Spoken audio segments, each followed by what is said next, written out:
ہے۔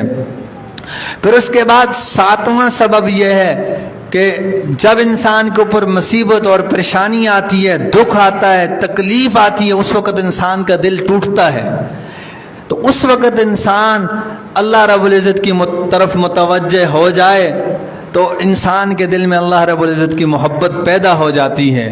جب بھی انسان کو دکھ اور تکلیف پہنچتی ہے، اس وقت انسان اللہ رب العزت کی طرف متوجہ ہو جائے، اللہ تعالیٰ کی طرف متوجہ ہوگا تو اس کے سینے میں بھی اللہ کی محبت پیدا ہو جائے گی۔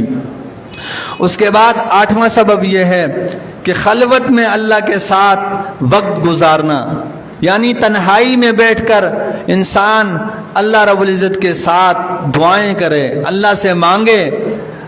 کتنے بزرگوں کے بارے میں آتا ہے کہ وہ چلتے پھرتے اللہ رب العزت سے مانگا کرتے تھے، باتیں کرتے تھے۔